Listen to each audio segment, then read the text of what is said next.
Welcome back to another video, and today we got our Week 8 NFL game predictions. We're doing these videos every single Wednesday, so make sure you subscribe if you're new. Turn on the notifications to make sure you don't miss whenever we upload. Not only do we have NFL videos every Wednesday, but we do college football top 25 rankings every Tuesday. We just dropped an NBA season preview Monday. We'll have NBA videos every Thursday, and then college basketball content will be ramping up here very shortly. So if any of that interests you, along with MLB, we do MLB here as well when that season's rolling. If any of that interests you, make sure you go down there, subscribe. Links in the description as always, X, Twitch, TikTok, Discord. Make sure you follow all those, join those. With all that being said though, let's get into the standings real quick before we move to the picks. So I'm still in first, and I will say I've won all 3 years we've done it. I'm looking for the four-peat this year, and I'm in a good spot right now. I'm 6 games ahead of second place. We got a pretty tight race though. Second, third, fourth, fifth. You know, we got a lot of guys just right within each other. Only a 4-game difference from second all the way down to fifth place. I don't know what's going on with Sammy. I mean, he's almost 20 games under 500. That's not a good look, but we'll see if he gets some luck his way this week. Moving on, though, to Thursday night football, and this week it's a little bit of an interesting game. The Vikings go to LA to take on the Rams, and I feel like this is a game the Rams could win. Cooper Kupp is back. I don't know, something's telling me, I mean, the Vikings finally lost after starting out 5-0. Minnesota's only favored by 3. I mean, if you look at the records, you'd think it'd be by a lot more than that. Something's telling me the Rams are going to win this one. I don't know. It's a weird feeling. I'm going to take the Vikings because I believe they are the better team. I think they have a much better defense. I think Aaron Jones can maybe get loose in this game. Justin Jefferson I expect to have a really good game as always. But I don't know. Something's telling me the Rams could pull off an upset here. I don't know why. I just got a weird feeling about this one. I am going to go with the better team, though, in the Vikings. But don't be surprised if the Rams win tomorrow. Moving on though to the Eagles versus the Bengals, a very important matchup here. The Eagles 4-2, the Bengals sitting at 3-4 after starting out 1-4 on the year. When looking at the Bengals, did they start out 0-4? Actually, they might have started out 0-4, so they might be on a 3-game win streak. No, they didn't. So they've won 3 of their last 4 though, and their only loss was a 3-point loss in overtime to the Ravens, one of the best teams in football. When looking at the Bengals, I mean, they're getting hot. T. Higgins, Jamar Chase, Joe Burrow. Really, the whole offense is getting going. They're incorporating Chase Brown a little bit more. Still got Zach Moss over there. They're getting a lot of guys involved offensively. Defensively, actually look pretty solid as well. When looking at the Eagles, they are 4-2, but I don't know. They look a little suspect. Saquon is doing a great job, I will say. He's really just carrying the offense at this point. Jalen Hurts doesn't look great. He's turning the ball over. Devontae Smith did nothing last week. A.J. Brown had a nice game, but really, he only had 5 catches. I don't know. The Eagles are kind of a weird team. I feel like they've been starting off a little bit slow. I think the Bengals are getting hot. I think they win. I think they take down the Eagles at home here. They're actually favored in this game by 2.5, so that will be interesting to look at. I do think the Bengals get the win at home, though. I just feel like they're hot right now. And the Eagles kind of playing subpar. The Ravens versus the Browns here. This is a pretty easy one for me. I'm going to go ahead and take the Ravens. The Browns are starting Jameis Winston. And maybe you could argue, you see sometimes when a backup QB comes in, they get a little bit of a spark. They win their first game. We saw that with the Panthers with Andy Dalton. Maybe that happens with Jameis Winston. Honestly, I believe Jameis Winston's probably better at this point than Deshaun Watson. He did get the torn Achilles, so prayers up for him. Wishing him nothing but the best. But the Ravens are 8.5-point favorites. If you see that in an NFL game, you can pretty much chalk in a win. Those type of spreads are never really happening in NFL games. So I'll take the Ravens pretty easily here. The Titans versus the Lions, same kind of thing here. Will Levis, turnover machine. Titans just can't get anything going. They just dealt DeAndre Hopkins to the Chiefs, so there goes that weapon. Yeah, it's not looking good here for Tennessee. I mean, Calvin Ridley, Tony Pollard, still doing their thing, trying to at least. But the Lions are favored by 11 points at home. Like I said, if you see a spread over, really over 7.5, I mean, really, if you see a 7.5 spread, if you see a spread over 6.5, you can pretty much chalk in a win. You don't really see spreads like that in the NFL, so I'm going to go ahead and take the 11-point favorite in the Lions. They're looking really good. They just knocked off the undefeated Vikings, and arguably they're looking like the best team in the league right now through the first 7 weeks. So go ahead and give me the Lions here to beat the Titans pretty easily. Moving on, though, the Cardinals and the Dolphins, two teams below 500, and this is actually a pretty interesting game. I could actually see this going either way. Tua is coming back, which makes me want to lean Dolphins. I feel like they need a win, and I feel like with Tua coming back, they get that because their quarterback play has just been atrocious without him. They did almost win last week. The Cardinals actually did win last week over the Chargers on a walk-off field goal. Dolphins came up a bit short against the Colts. But, I mean, with Tua, the Dolphins are one of the better teams in the AFC and really one of the better teams in the league. I mean, with Tua, they are probably a play-in team. Or it's not a play-in team, a playoff team. But do they make the playoffs now? I mean, they're 2-4. They got some work to do. We'll see what happens. But, I mean, everyone's coming back. Devon Achane, Tua, Tyreek Hill, Jalen Waddle have been in, but they will be getting better with Tua in. And, yeah, I think with Tua, the Dolphins are clearly the better team here. I know he might start off a little slow. I'm still going to go ahead and take the Dolphins. They're favored by 3.5 at home. An AFC East matchup here, the Jets versus the Patriots, two teams that are, well, I guess the Patriots haven't really been disappointing. This is kind of what was expected from them this year. Drake May's not necessarily looked bad in the 2 games he's played, but he hasn't done anything crazy. The Jets sitting at 2-5. They got blown out by the Steelers after bringing in Davante Adams. Everyone was getting hype. Oh, the offense looks so good. Breece Hall, Aaron Rodgers, Garrett Wilson, Davante Adams. I mean, that is a good Mike Williams, Allen Lazard. I mean, that's a really good offense on paper. But they gave up almost 40 points to the Steelers with Russell Wilson. I mean, that doesn't make me feel very confident about their defense, which I believe to be one of the best defenses in the NFL. Maybe not anymore. They're sitting at 2-5. This is kind of a must-win game for the Jets. I think with another week with Davante Adams getting, accustomed to the offense, I think they get the win. Again, they're 7-point favorites, so if you see a spread like that, you could pretty much guarantee a win. So I'm going to go ahead and take the Jets. This is kind of a must-win game for them. We got an NFC South matchup here.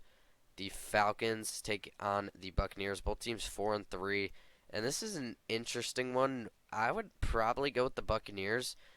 Normally or typically, the Falcons did beat them a couple weeks ago on Thursday Night Football. I believe this was the game. It's kind of weird that they've already got played twice. Yeah, it was only 3 weeks ago that game happened. The Falcons did win in overtime. It is going to be in Tampa this time, which makes me feel better about the Bucs. The problem with the Bucs is Chris Godwin now out for the year.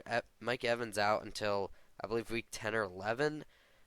So the Buccaneers their offense is gonna tank, and with that being said, the offense is kind of the strong suit of the team. So if the offense tanks, then how confident can I really be in the rest of the team? I mean, the defense isn't bad; it's actually pretty solid. But no Mike Evans, no Chris Godwin. I mean, their number one option is Jalen McMillan. I mean, or is it Sterling Shepard? I don't even know. I was gonna go with the Bucs until I remembered that both their receivers are out. So go ahead and give me the Falcons, because usually I don't think teams that are similar skill wise usually don't lose twice to each other. They usually split. But in this instance, the Falcons favored by 2.5 on the road. I think I'm gonna take the Falcons, but this one still could go either way. Without Chris Godwin, Mike Evans, it's hard for me to pick the Bucs right now. I kind of want to wait and see. The Packers at the Jaguars. This is kind of another straightforward game for me. I'm going to go ahead and take the Packers. Jordan Love is rolling right now. The Packers probably have the deepest wide receiver core in the league. I think I said that last week. They also have Tucker Kraft at tight end, who's really stepped up. Josh Jacobs is having a great season this year. And the Packers just look like a formidable team going up against the Jaguars, who are 2-5, who did just beat the Patriots last week. But I don't know. It was in London. It was a weird game. The Packers actually only favored by 4. I kind of expected it to be a little bit higher. I would say for the Jaguars, at least Tank Bigsby and Brian Thomas are showing some flashes because those are two young guys. I know ETN's been very disappointing, but at least you got that going for you. At least Evan Ingram is back. But I still am going to have to go with the Packers. I believe they're the much better team here. The Colts traveling to Houston to take on the Texans, who are 5-point favorites. It's kind of crazy to me the Colts are 4-3. I mean, Anthony Richardson, in the games he's played, he's looked very bad. I mean, they've honestly looked better with Flacco in, which is not a good sign because he's supposed to be your franchise cornerstone. When looking at this game, this is another kind of straightforward game to me. The Houston Texans are at home. They're 5-2. They look like the much better team. I'm going to go ahead and take the Texans, C.J. Stroud. I know Nico Collins is out. Doesn't matter to me. I think Joe Mixon has another great game. I think Stephon Diggs, Tank Dell, C.J. Stroud, all of them really get going in this one. I think they take down the Colts. I just don't think Anthony Richardson and the offense can really keep up. Maybe if Jonathan Taylor comes back, but we really don't know. Even if he does come back, I feel like I'd still feel more confident in the Texans winning. They're favored by 5 at home. Give me Houston here in this one. The Saints going to SoFi to take on the Chargers. And I actually thought Derek Carr was back. But when looking at the spread for this game, the Chargers are favored by 7. That implies to me that Derek Carr is probably not going to play. With all that being said, if Derek Carr is not playing, I cannot pick the Saints. So I'm going to go ahead and take the Chargers here, just safe. Even if Derek Carr does play, I mean, he's probably going to start off a little slow. He's going to be still a little banged up. I mean, I don't know. Chris Olave also banged up. Rashid Shaheed now out for the year. I feel like the Chargers offense, J.K. Dobbins maybe has a good game here. He gets rolling a little bit. I don't know. I think the Chargers take this one at home. Especially if Derek Carr's not playing, it makes it a whole lot easier for me to pick the Chargers. The Bills at Seahawks. This is actually a very tough game to pick for me.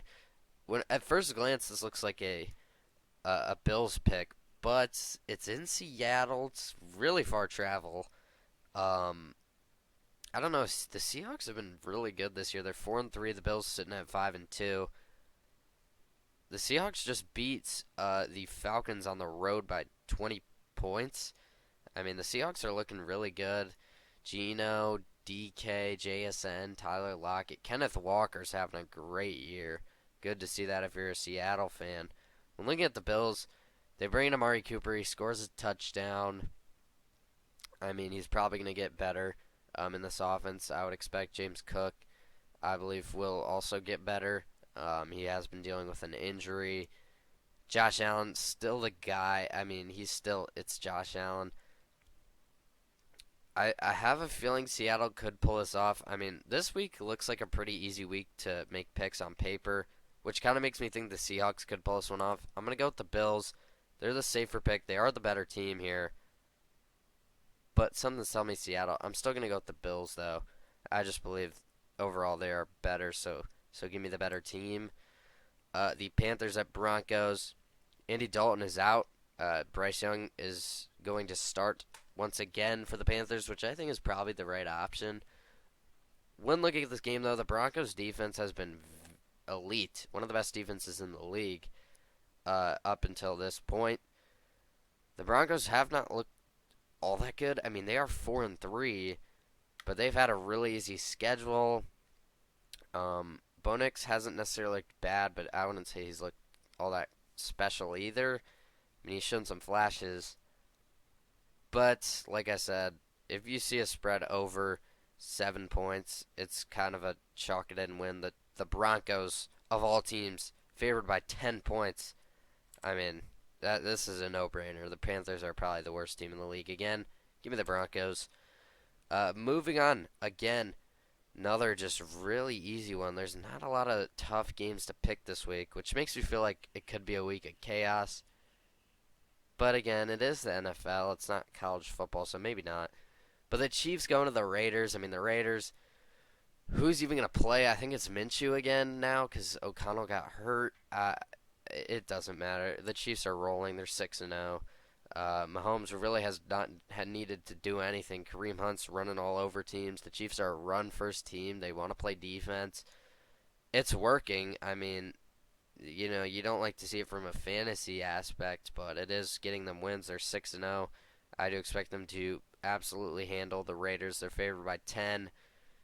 I mean, think about this. The over/under is 41.5, and they're favored by 10. That's saying they're gonna win like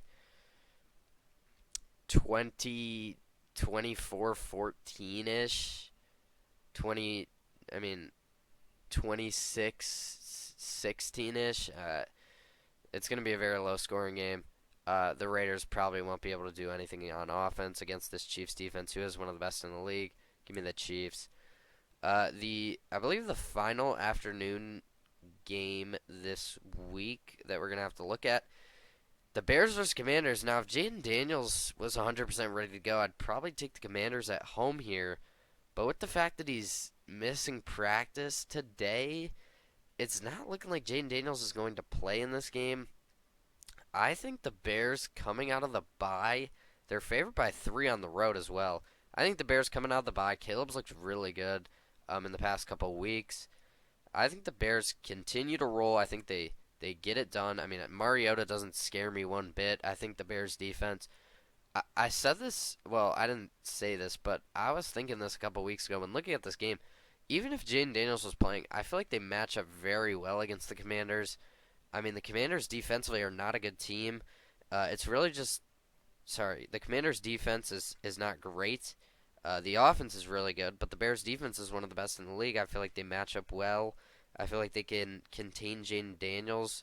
And I feel like their corners are plenty enough capable to run with Terry McLaurin. I just feel like they match up really well here. The defense doesn't worry me, so I feel like the offense will be able to score probably 24, 27 points, and I think the Bears defense will be able to hold under that, and that's with Jaden Daniels. If he's not playing, I feel very confident in the Bears, especially coming off the bye, the extra week to prepare. Give me Chicago. They're favored by 3. I'll go ahead and take my team to win this one. Sunday Night Football, 2 heavyweight teams here that have really disappointed to start out the season. The Cowboys sitting at 3-3. The Niners sitting at 3-4. This is kind of a must-win game for both these teams. If the Niners fall to 3-5, you got to start sounding the alarms a little bit. If the Cowboys fall to 3-4, I feel like you got to do the same. This is an NFC matchup here. I mean, whoever loses this may be at risk of missing the playoffs. I know it's early, but like the Niners fall to 5 losses. They're not going to win out. They're probably going to lose another 2 games at least. I mean, like if they lose this game and they go 7-2 the rest of their games, they're finishing with a 10-7 record. Is that what you expect from the defending Super Bowl runner-ups? Same with the Cowboys. If they fall to 3-4, I mean, it's kind of a must-win game for both teams. The Niners are going to be without Ayuk for the rest of the year, which is a huge loss. Debo's probably not going to play. He's been hospitalized with pneumonia. Jawan Jennings might not even play either. George Kittle's also a little banged up. Jordan Mason as well. It's not looking good for the Niners. They're dealing with a lot of injuries. But I feel like at home, Shanahan gets it done in the prime time. I feel like they find a way to win. I believe Kittle's playing. I believe Mason is playing. I know Ayuk's not playing. I'm assuming Debo isn't, but I don't know. I still feel good about this one. The Niners are just in must-win territory. You can't lose this game. You can't fall to 3-5. They're favored by 4 even without them. I feel like that's a good sign. I'm going to take the Niners at home in prime time. Finishing off though with the Monday night game, the Giants taking on the Steelers. Daniel Jones taking on Russell Wilson. It appears the Steelers look really good with Russ in. I was giving them crap for benching Fields, and I still do believe it's probably not the right choice, but it's hard to say that when they put up almost 40 points against the Jets defense, who many believe to be one of the best defense, if not the best defenses in the league. Steelers are looking really good right now. I'm going to go ahead and take him at home. Tomlin's just he's got to be the best coach in the league. I mean, 5-2 with this roster. This roster is not a 5-2 team. I can say that for certain. They might be they're tied for first in the division right now. I mean, they have one of the best records in football. Also, I mean, the Steelers are just rolling right now. I feel pretty confident they get another win against the Giants, who just look abysmal once again. So give me the Steelers here Monday night. That's going to do it for the Week 8 NFL game predictions. Pretty easy week to pick. But let me know what you think in the comments. Let me know what you agree, disagree with. Love to talk down there. Make sure you subscribe if you're new. Like I said, we have these videos every Wednesday. College Football Top 25 every Tuesday. We just dropped our NBA season predictions video on Monday. Make sure you check that out. That'll be popping up, as well as the college football video. If it's not already, it'll be popping up very shortly on the screen here. Make sure you go check those out. But NBA videos will be coming every Thursday. College basketball videos just around the corner. Once we get rolling with those will be every Monday. We also do MLB content. So if any of that intrigues you, make sure you go down there, subscribe, turn on the notice to make sure you don't miss, and like this video if you enjoyed. Links in the description as always, X, Twitch, TikTok, Discord. Follow those, join those. With all that being said, though, thank you so much for watching, and I will see you guys soon. Yeah, thank you for watching.